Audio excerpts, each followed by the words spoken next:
disrespect to anybody, and certainly not to you, Jimmy.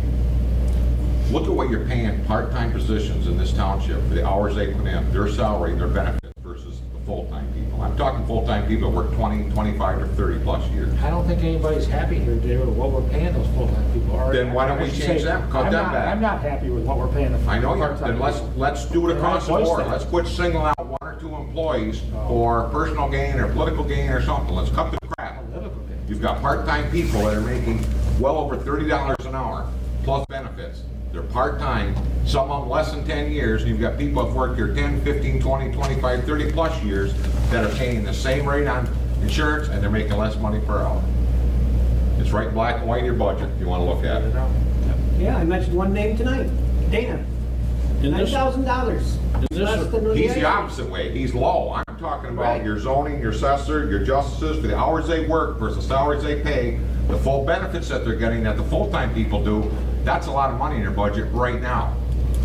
I don't think in this environment it's time to start cutting these employees. We have good employees in this town. I couldn't agree with you more, Jim. I'm just saying it seems up. like every year, whatever runs up to the head, that's the one they resolve, and they don't go all the way across the board. I think what Brent's talking about is, if you take the facility, right, and we brought the other full-time employee in, we were hoping that that would offset some of the ridiculous hours that our manager is running.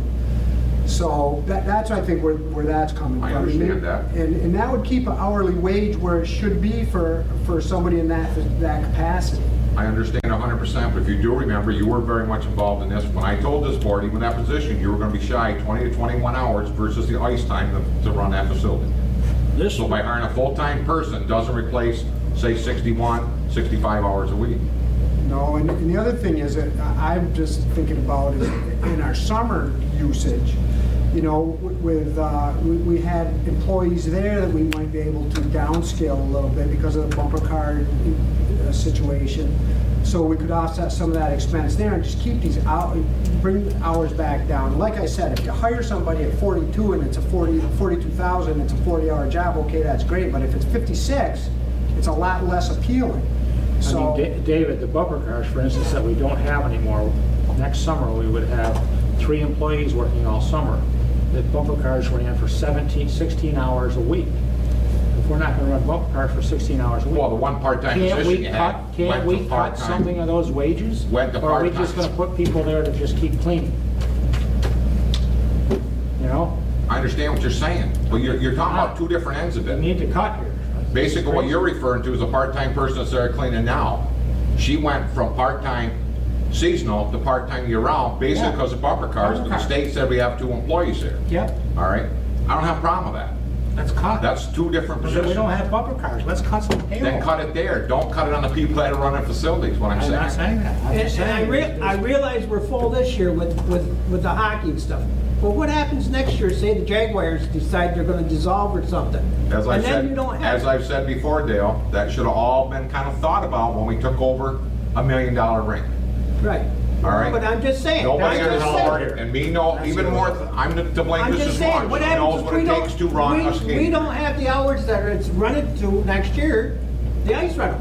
What happens if we don't have that there next year? we got the bumper cars. Well, no. We're trying to get rid of them. Well, that was I'm my just telling you, deal. remember this in the future when And this they don't goes. make I'm it. not trying to argue with anybody. I'm just giving you real numbers. Dave, here's in plain English from me to you. Everybody, I think, in this room knows it should be the 48. I don't have my glass on. Yeah, because it's taking a certain amount of hours to run that rink. I don't care if 2 people run it or 3. It's going to take X number of hours. Exactly. And we decided on 48. And yeah, but Doug, if it takes 2 or 3, if it takes 3, shouldn't the other 2 work less? Or are we going to work more hours all of a sudden? It don't matter whether you got to put a certain amount of hours in there. Yep. Like I said, I understand where you're coming from, but let's look at the whole picture. You're looking to save money to keep the budget down. I just gave you 4 other positions that you could save money. That would be fair and would be ethical and be everything, but we're ignoring that. That's the point I want to make. we're trying very hard not to cut Anybody salaries. want to cut any of those other 4 positions? No. No, We're not we already here to brought that cut. up. We're not here. taxpayers might, if they knew what it was. I'm just telling you, it's gonna come back to haunt you, so. I don't believe so. Well, It does. I got